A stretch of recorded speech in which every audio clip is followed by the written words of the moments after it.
Atenção, emissoras que formam a rede Vida Saudável de rádio e internet. Em 5 segundos, daremos início ao programa campeão de audiência em saúde. O quadro Vida Saudável em rádio e internet. 5, 4, 3, 2, 1. Estava mais do que certo que as atitudes de Josefa não iriam acabar bem. Com suas idas e vindas da farmácia em farmácia, ficou conhecida na família como hipocondríaca. Sempre que tinha qualquer dor ou qualquer sintoma estranho, já corria em busca de remédio milagroso. Desde analgésicos a antibióticos, nada lhe podia faltar. A farmácia de sua casa tinha uma amostra organizada de cada um. A pequena Lorena experimentava reações de vários medicamentos que já tinham inclusive sido alertado pelos médicos quando ela decidia passar em consulta. Dona Nezinha, sua mãe, tornou-se dependente do Rivotril, pois sempre conseguia algumas gotas ou alguns comprimidos quando tinha vontade de dormir. Agora, Josefa encontrava-se em pânico, pois a pequena Mariazinha, a sua outra filha, estava internada por intoxicação medicamentosa. Havia encontrado estojo de remédio da mãe e tomou vários deles, além de mastigar uma série de comprimidos, confundindo-os com doces. Rezar era o principal remédio na vida de Josefa. Seria certo a automedicação? Acumular vários remédios em casa vale a pena? Quais as consequências da automedicação? Com o apoio das nossas grandes parceiras, a Rádio Interativa FM de Jaru, em Rondônia, Rádio Sideral FM de Borarema, na Bahia, a Rádio Vale Verde FM Feliz Natal, no Mato Grosso, Rádio CPA FM Cuiabá, no Mato Grosso, a Rádio PNE FM Várzea Grande, no Mato Grosso, direto dos estúdios da FM 93 em Sinop, no Mato Grosso, ao vivo pelo Facebook e aplicativos, para falar do tema Perigos da Automedicação, no jornalismo de Micael Diesel, produção de Marcelo Jones, direção-geral de Gelson Pandolfo, apoio técnico de Júlio Cazé, a participação especial da doutora Alicia Milena de Oliveira. Prepare-se para as informações que mudarão a sua história, pois estamos começando Vida Saudável de hoje. Estamos entrando no ar a partir de agora. Vida Saudável. É mais um Vida Saudável que começa nessa semana. Muito obrigado você que está acompanhando já o nosso Vida Saudável. Como o doutor já adiantou, um tema super interessante que é a automedicação. Que nada mais é do que a pessoa consumir ou usar remédios por conta própria, né, doutor? E para a gente entender um pouco sobre a automedicação, você vai explicar melhor do que eu a automedicação.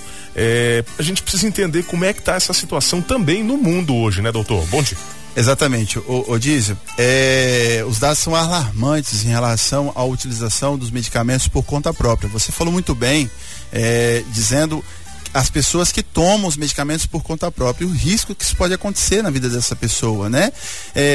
A gente sabe que tomar medicamento por conta própria, às vezes, no lugar de ser um remédio, ele vai ser um veneno. E as estatísticas dizem o seguinte, olha só, em todo mundo, mais de 50% de todos os medicamentos são dispensados ou são vendidos de forma inadequada. Mais da metade dos medicamentos, hein? Cerca de 1/3 da população mundial tem carência no acesso de medicamentos essenciais. Esse também é um grande problema muitas vezes. As pessoas acabam não tendo acesso aos medicamentos essenciais, que lhes faz parte muitas vezes, e aí ela vai buscar por conta própria. Em todo mundo, 50% dos pacientes tomam medicamentos de forma inadequada, de forma incorreta. E existe outro dado importante também, que é no Brasil. Em 2016 foi feita uma pesquisa, pelo Instituto de Ciência e Tecnologia de Qualidade, e que ele falou que 72% dos brasileiros se medicam por conta própria. Olha só o detalhe, Dízio. É muita mais gente, da metade, né? Aproximadamente 70%. Entendeu? Olha só, outro dado relevante também que eles colocaram é que 40% da população faz o autodiagnóstico pela internet. Isso, inclusive, tem aumentado, Vidiz. Esse dado... Isso, ainda mais com acesso hoje do celular à internet, isso eu acho que aumentou ainda mais, né? Exatamente. Porque antes, ainda quando era o computador, a maioria das pessoas acabavam não tendo acesso fácil, e o celular hoje em dia quase todo mundo já tem, né? Claro, e esse é o problema, Diz. Inclusive eu falo para os meus pacientes no consultório. Às vezes ele chega e fala assim, doutor, eu olhei lá uma doença, pensei numa doença e já fiquei preocupado, e aí procurei o senhor. Eu falei, que bom que você veio procurar o médico, né? Porque esse é o detalhe importante, a gente esclarecer para a população que muitas vezes o que o doutor Google fala não é a realidade. né? Por exemplo, se você colocar, sei lá, tumor na cabeça ou sei lá, um caroço no braço, ele vai falar assim, câncer. Aí a primeira coisa que vai pensar é câncer. E aí a pessoa fica desesperada, né? Claro, na maioria das vezes fica desesperado. Cai em desespero. Começa a entrar numa paranoia muitas vezes. Exatamente. E se a pessoa sofre de uma coisa chamada hipocondrismo, ou pessoa que é hipocondríaco, que é aquela pessoa que tem a doença sem ter a doença, ou seja, a pessoa não tem nenhuma doença, e muitas vezes ele experimenta o estado de estar doente. Olha só, estar doente, ela não é doente, ela se sente doente, ela acaba, que nem você acabou de falar, entrando em parafuso, vi disso. Pois é. É uma situação bastante complicada. Eu até comentei antes aqui, durante o programa, que tem muita gente que deve ter alguém na família que tem esse costume, né? De ter aí em casa, alguns chamam até de farmacinha. Eu tenho minha farmacinha aqui, sempre que eu preciso eu recorro a alguma coisa, né? Exatamente. Inclusive a Anvisa, esses dias agora, a Anvisa, que é a Agência Nacional de Vigilância Sanitária, junto com o pessoal que é capacitado preparado para o uso racional dos medicamentos, publicou exatamente isso, as notas do uso racional do medicamento. A gente utilizar os medicamentos de forma correta. E alguns dias atrás, não vou lembrar muito bem a data, alguns anos atrás, agora no começo, acho que de 2010 para cá, foi lançada a nota proibindo, Odísio, o uso, a venda de antibióticos sem receita médica. Hoje, o paciente, no caso, teoricamente, se o paciente precisa de um antibiótico, ele precisa, no caso, ir no médico, lá o médico vai receitar o antibiótico para ele, que ele vai julgar necessário utilização, e aí ele vai na farmácia com com uma receita em duas vias. Uma via fica na mão do paciente, essa outra via vai para o farmacêutico vai pegar os dados e vai levar essa receita para a Anvisa. Que aí a Anvisa vai ter controle dos antibióticos que estão saindo. Por quê? Nós estamos experimentando ainda, Odísio, é a resistência bacteriana, a resistência aos antimicrobianos. Você quer ver um exemplo? Alguns anos atrás, a gente utilizava o medicamento chamado tetraciclina. Sim. Hoje você vai na farmácia e você não encontra mais. Porque a bactéria, a gente costuma dizer no meio médico que a bactéria faz gargarejo com a tetraciclina.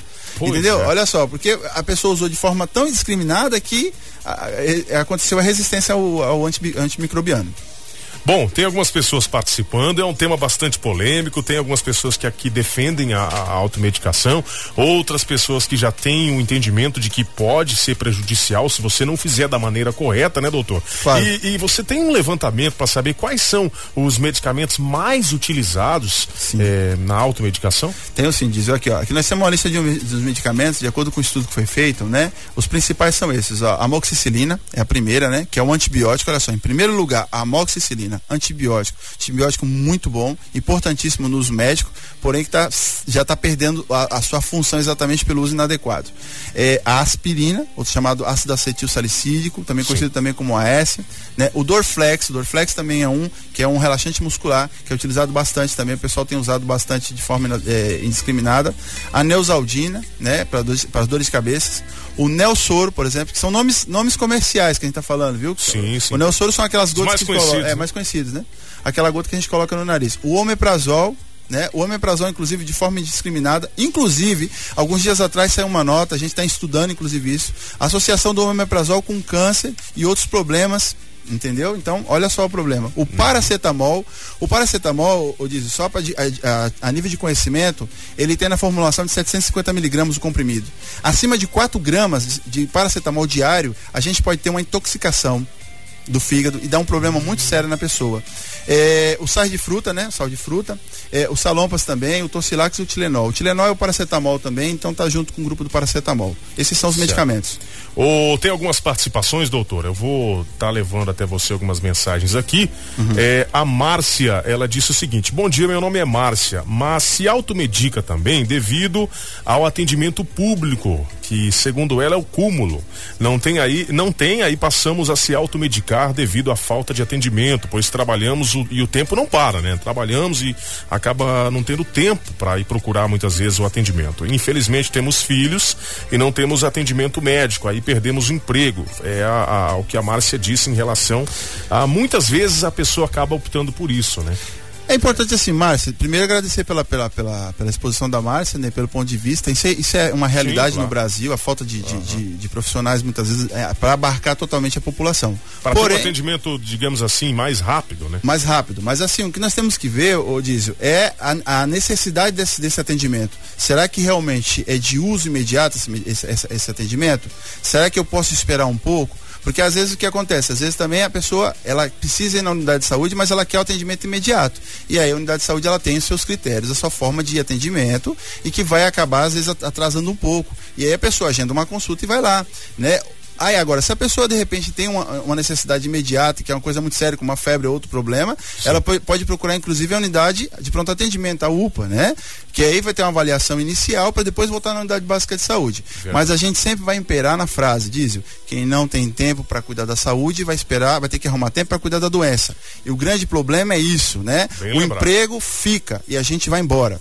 A Sandra Marques falou que está acompanhando Vida Saudável lá na live. O pessoal que puder compartilhar essa live, nós agradecemos. Um abraço à dona Sandra Marques, que me conhece há muitos anos, minha mãe. Sempre olha aí, rapaz. Que fã, hein? A Idianes também está acompanhando, mandou um bom dia para nós. A Marina. Um abraço. E a Idiane fez um questionamento aqui. Ela escreveu uma frase que acaba acontecendo, né, doutor? Vambora. Tem farmácia que vende antibiótico, sim, sem receita.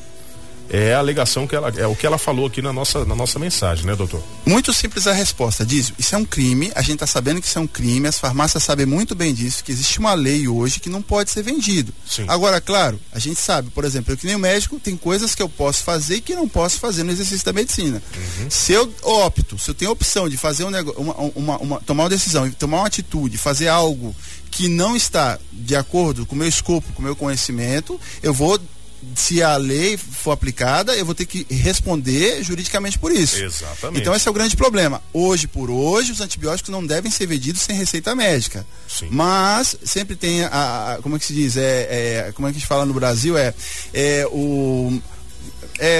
Tem a palavra correta agora que não me vem na cabeça, né? Uhum. De tentar resolver a situação, às vezes, né? Porque é meu amigo, porque é isso, mas às vezes pode dar certo, mas pode também não dar certo, né? Tem mais participações aqui, deixa eu ver quem mais está participando. A Marli mandou um abraço para nós aqui. A Tatiane, ela perguntou, a gente vai acabar falando, né, o nome mais conhecido, digamos assim, dos medicamentos. Sim. Como ela colocou aqui, bom dia, doutor, dipirona e ibuprofeno, posso usar normalmente? Não ouvi falar sobre eles. A Tatiane do Jardim Curitiba perguntou. Um abraço, Tatiane, obrigado pela pergunta. O detalhe importante, a dipirona, a gente muitas vezes, recomenda inclusive para as mães ter o seu comprimidinho em casa de dipirona, mas não usar sempre, né? Sempre que tiver dor. Se você usou, por exemplo, às vezes tem uma dor de cabeça, você toma uma dipirona, ótimo, não tem problema nenhum. Agora, se essa dor de cabeça, se essa dor, por exemplo, no teu corpo está persistindo, procura uma consulta médica, procura um médico para que você possa ser avaliado. O ibuprofeno, pessoal, é um anti-inflamatório e um dos mais potentes anti-inflamatórios que nós temos, assim, considerados. Utilização no serviço público é utilizado muito, mas o grande problema do ibuprofeno, a intoxicação que pode acontecer, as lesões, a lesão renal que pode acontecer. Um abraço inclusive aos colegas nefrologistas, especialistas em rins, que falam não utilização do anti-inflamatório de uso contínuo, como o caso do ibuprofeno, né? Outra coisa também que nós temos que pensar é que o ibuprofeno é um anti-inflamatório, ele pode lesionar o estômago e causar uma gastrite e consequentemente evoluir uma úlcera que pode dar um sangramento e pode dar hemorragia e problemas mais sérios na pessoa. Tem mais perguntas chegando aqui para nós, doutor. Bom dia, doutor, eu passei por depressão pós-parto em 2016 e tomei medicamento, e ela disse que a médica dela tirou assim que melhorou, só que agora ela está sentindo os mesmos sintomas que sentia antes. Ela disse que está tomando um medicamento chamado Ritmo Neuran. Ela quer saber se esse medicamento pode ocasionar algum problema para ela ou não. Aqui a Jéssica está perguntando. Ô Jéssica, um abraço especial a você também e a todas as pessoas que nos escutam. O Ritmo Neuran é um dos medicamentos que a gente considera, né, a base dele, se eu não me engano, é a passiflora, se eu não estou equivocado agora, teria que dar uma pesquisada. Mas a passiflora nada mais é que a flor do maracujá, é um medicamento natural que pode ser utilizado de forma tranquila, né, com as pessoas que têm adaptação. Agora, quando você começa a passar para os medicamentos psicotrópicos, Dízio, aí é o grande problema, né, que aí a gente vai ter sérias consequências. Inclusive, Dízio, vou pedir agora que você coloque também ao vivo, nesse momento agora, a doutora Alicia Milena de Oliveira, que é a nossa convidada especial hoje, que ela nos mandou essa informação, médica psiquiatra, médica forense, que ela vai dar essas informações com precisão do uso dos medicamentos na psiquiatria. Então, doutora Alicia, um grande abraço, obrigado pela participação e pela força conosco aqui no Vida Saudável. Vamos ouvir então a doutora Alicia agora. Olá, pessoal. Bom, eu quero falar para vocês hoje sobre um assunto muito importante, que é a automedicação. As pessoas normalmente se automedicam e isso é muito perigoso em todas as especialidades, mas na psiquiatria isso é ainda mais perigoso. Por quê? Bom, a primeira automedicação que a gente vê na psiquiatria é a de pessoas com depressão, ansiedade e que se automedicam com o quê? Com álcool e com drogas, como por exemplo a maconha. Então ela vai ficar com dois problemas: primeiro, que não vai resolver a ansiedade e a depressão, e segundo, que vai predispor aí a uma dependência química.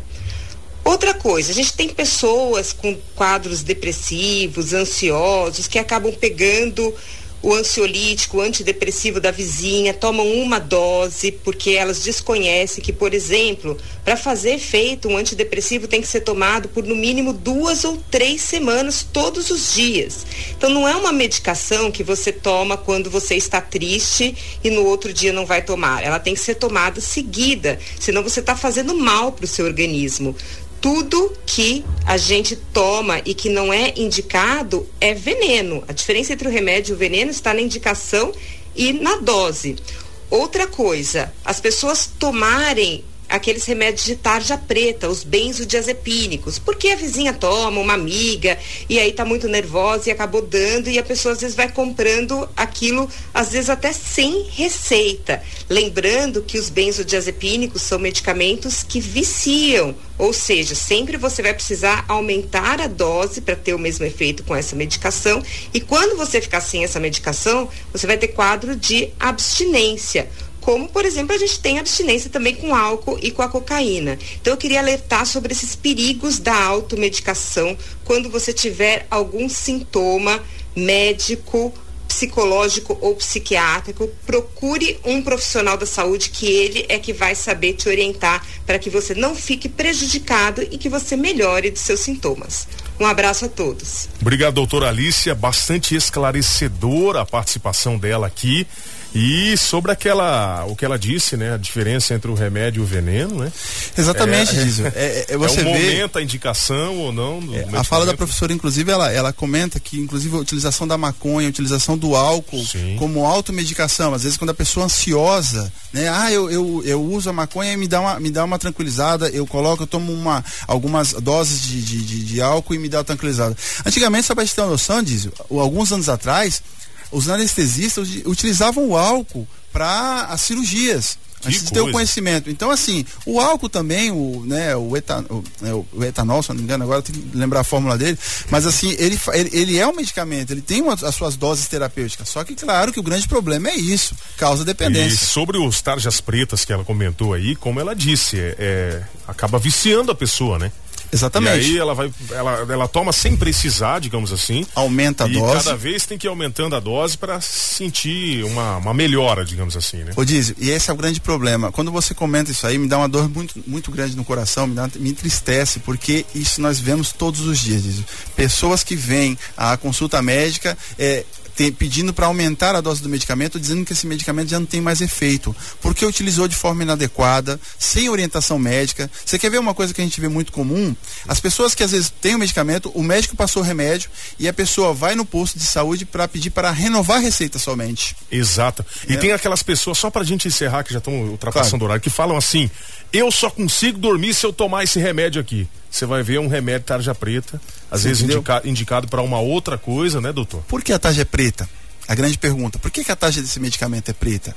É aí que tem um grande detalhe. Lembra que a gente tinha antigamente o veneno, que o adesivo do veneno, né, era preto. Então é isso, ele causa problema. Então assim, é importante. A nossa dica de hoje é o seguinte: os perigos da automedicação, não se medicar de forma sozinho, né? Procurar o auxílio médico para evitar essas interações, dependência química, alguma intoxicação pro remédio ou outros problemas também, Dizzy. Bom, não temos mais tempo para nada. Aqueles que nós não lemos ou respondemos no ar, o doutor vai estar respondendo em off pra gente fechar aqui. Obrigado, doutor, até a próxima semana. Dizzy, um abraço especial também pro pessoal de Borarema, na Bahia, Maria José. Forte abraço. O pessoal lá e o Carlos Freitas também, nosso diretor lá, nossa retransmissora. Grande abraço a todas as nossas retransmissoras e a você, ouvinte do Vida Saudável. Até semana que vem.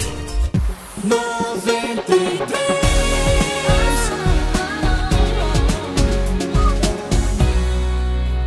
Com você, onde você for.